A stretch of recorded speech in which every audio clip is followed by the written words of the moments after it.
Jean-Louis. Tout d'abord, on voulait, je pense, par rapport à l'ensemble des supporters, vous féliciter de votre saison sur votre plan personnel, sur le plan collectif. On est tous fiers de vous, peu importe ce qui arrive à la fin du championnat. On est très content de cette saison de Lens. Alors, je vais commencer les questions.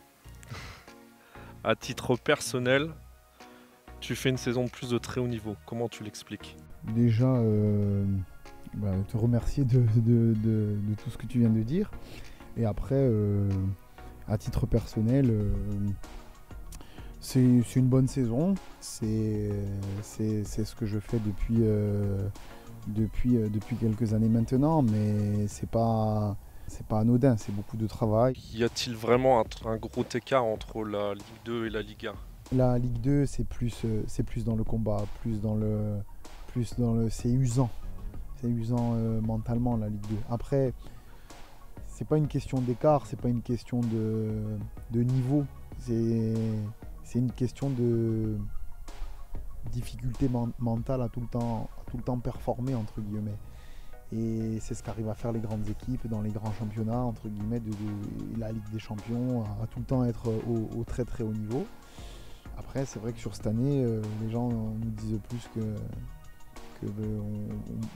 limite on performe plus que l'année dernière, alors que l'année dernière on était le favori de ce championnat. Mais quand on fait la parallèle, qu'on voit des équipes qui partent fortes en Ligue 2 et qui sont en haut aujourd'hui, un club comme Toulouse qui est descendu l'année dernière a eu des difficultés à démarrer parce que la Ligue 2 c'est difficile, c'est des bourbiers, il faut charbonner et c'est pas évident, quoi. Lens joue sa place en Coupe d'Europe et c'est loin d'être un hasard au vu des performances.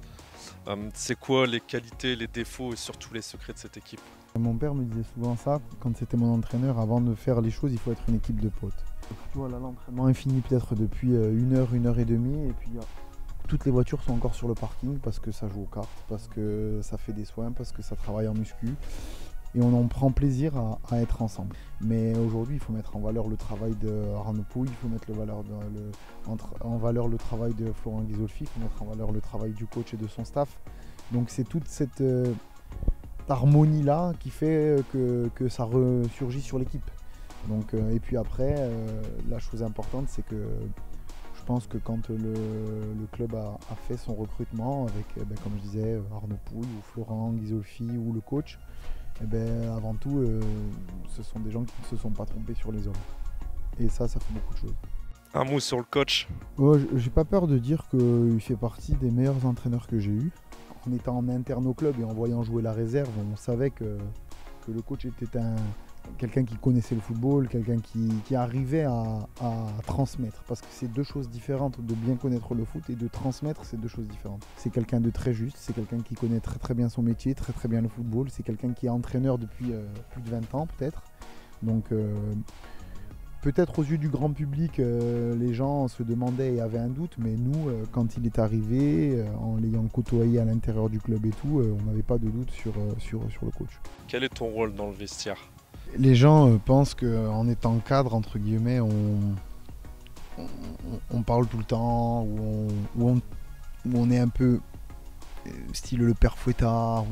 C'est pas du tout ça. Déjà, je pense que le premier message qu'on doit faire passer à tout le monde, et pas que aux jeunes, pas que... Être cadre, c'est être irréprochable déjà. Dans la discipline, arriver tous les jours à l'heure, c'est toutes ces choses-là. Ça serait quoi la fin de carrière idéale pour toi? Ouf, tu peux penser à tout, hein. Ce serait quoi la fin de carrière idéale? Après, j'étais très très à me projeter avant dans beaucoup de choses. Il y en aurait deux qui me plairaient bien. Deux fins de carrière, c'est bien entendu avec le Racing, comment ça se passe, tu vois, sur ma dernière année, finir une année comme ça et toucher l'Europe, ça pourrait être un truc fantastique. Et puis après, une autre, c'est faire une dernière année avec mon premier maillot.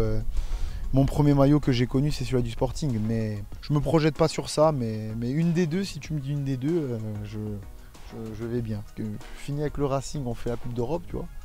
Merci beaucoup Jean-Louis. Merci à toi, écoute. Mes impressions, c'est que elles sont très bonnes. J'étais ravi de venir à la Gaillette. C'était la première fois. J'en suis ravi. C'est un moment super, un moment privilégié, on peut dire aussi, puisque c'était ma première fois avec Jean-Louis Leca et ça s'est très bien passé. C'était très agréable. Alors, l'effet ça fait de rencontrer un joueur professionnel. Déjà, c'est vraiment sympathique, c'est vraiment agréable. Au final, on connaît plus les joueurs via la télévision, les vidéos, pas de façon personnelle.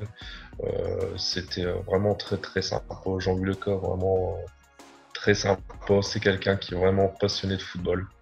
Ça, j'ai pu m'en rendre compte. Euh, non, c'était vraiment, vraiment, vraiment sympa. Vraiment sympa.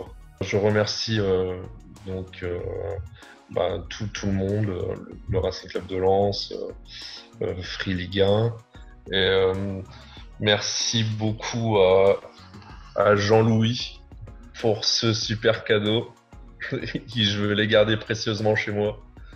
C'est vraiment, vraiment sympathique de votre part. En espérant pouvoir bientôt, je l'espère, revenir au stade.